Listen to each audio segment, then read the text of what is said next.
តើបងប្អូនមើលសកម្មភាពខ្ញុំបាទស្រែកថតប្រម៉ូទកម្មវិធីបាទបដាល់ពីស្ថានីយ៍ទូរទស្សន៍តិចបាទថ្ងៃនេះបាទគឺយើងថតកម្មវិធីវកសេនាគុណខ្មែរយន់8ទិសមុនគេពីព្រោះខ្សែក្រវ៉ាត់គឺមានច្រើនខ្សែមែនតើបាទសម្រាប់ការប្រកួតនៅថ្ងៃទី9ខែមីនាឆ្នាំ2025បាទចាប់ពីវេលាម៉ោង8យប់តទៅបាទទីតាំងនៅខាងខេត្តស្វាយរៀងបងប្អូនខេត្តស្វាយរៀងការប្រកួតដណ្ដើមខ្សែក្រវ៉ាត់ហ្នឹងគឺមានច្រើនខ្សែណាស់បាទដណ្ដើមខ្សែក្រវ៉ាត់ទី1គឺបាទក្នុងប្រភេទទម្ងន់65គីឡូក្រាមបាទទី2ក្នុងប្រភេទទម្ងន់55គីឡូក្រាមបាទអញ្ចឹងគឺនេះការប្រកួតដណ្ដើមខ្សែក្រវ៉ាត់ហើយក៏មានការប្រកួតពាក់ផ្ដាច់ព្រាត់ដែរបាទគឺពេជ្រអាទិទេពប៉ះជាមួយនឹងរឿងឌីណាក្នុងនោះគឺមានការប្រកួតគូមិត្តភាពអន្តរជាតិគូមិត្តភាពគុណខ្មែរផ្សេងជាច្រើនទៀតបាទច្រើនគូមែនតើរហូតដល់8គូឥឡូវសម្លេងហ្នឹងគឺទុកបានប្រហែលហើយមើលសិនបាទជាមួយតែសម្លេងរបស់ខ្ញុំនឹងទុកបានបានយើងស្អកកបន្តិចព្រោះតែធ្វើកម្មវិធីចប់បាទការប្រកួតជើងឯកថ្នាក់ជាតិ Kickboxing ប្រចាំឆ្នាំ2024ចប់ម្សិលមិញនេះបាទប្រហែល2ថ្ងៃពេញបាទសម្រាប់ការប្រកួតម្សិលមិញតាំងពីម៉ោង2រហូតដល់ម៉ោង8យប់បាទមួយថ្ងៃពេញអញ្ចឹងអត់តមានពេលថតថ្ងៃនេះឆ្លៀតថតឲ្យហើយសម្រាប់បងប្អូនយើងត្រៀមបាទទស្សនាទាំងអស់គ្នាបាទតោះឥឡូវកុំឲ្យខាតពេលខ្ញុំបាននឹងស្រ័យប្រម៉ូទបាទសកម្មភាពបាទថតជូនដល់បងប្អូនយើងដែលចង់ឃើញបាទសម្រាប់ថតប្រម៉ូទបាទប្រាល់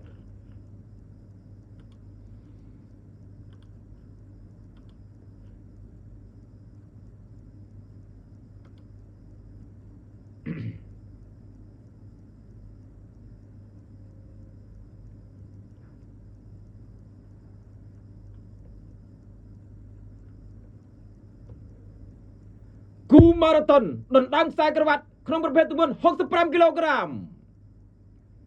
នៅដារ៉ូត្រូវប៉ះជាមួយនឹងសូតខេវិន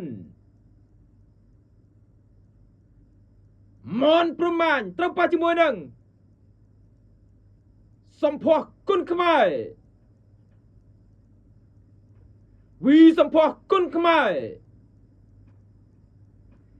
ចាំមើលថាកីឡាកររូបណាដែលទទួលបានខ្សែក្រវ៉ាត់នេះ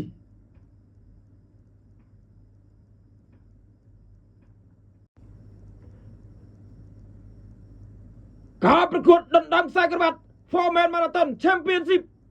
ក្នុងប្រភេទទម្ងន់55គីឡូក្រាមអ្នកលេងជង្គង់ហោះកូរ៉ាម៉ាក់ច័ន្ទរាជ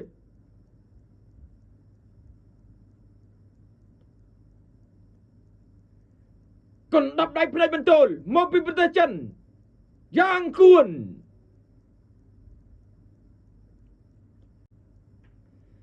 អ្នកលេងរន្ទះជើងជង្គង់ទឹកហឹមកំរៀងនាគសកំណាចមកពីប្រទេសជប៉ុនជូរៃហ៊ីសៃចាំមើលថាកីឡាកររូបណាដែលទទួលបានខ្សែក្រវ៉ាត់នេះ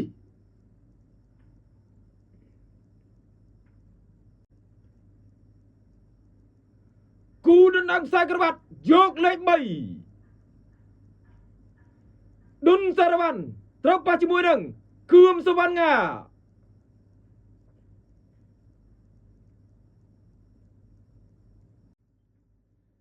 ទាយាទគុណខ្មែររន្ទះជើងជង្គង់ទឹកកែងឆេះអេអាមរិនភូថងការប្រកួតវគ្គផ្ដាច់ព្រាត់ដណ្ដើមខ្សែក្រវ៉ាត់ IPCC គុណខ្មែរ Championship ក្នុងប្រភេទទម្ងន់57គីឡូក្រាម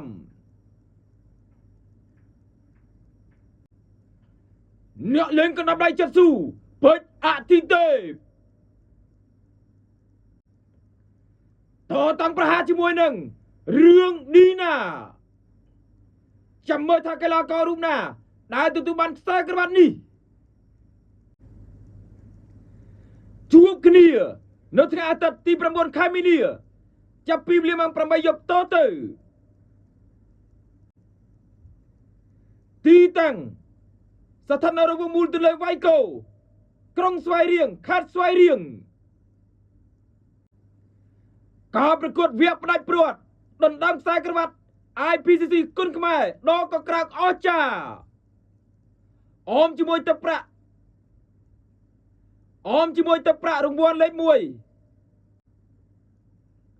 om chỉ môi tập bạ rung buôn lấy mùi sai tập mày liên riêng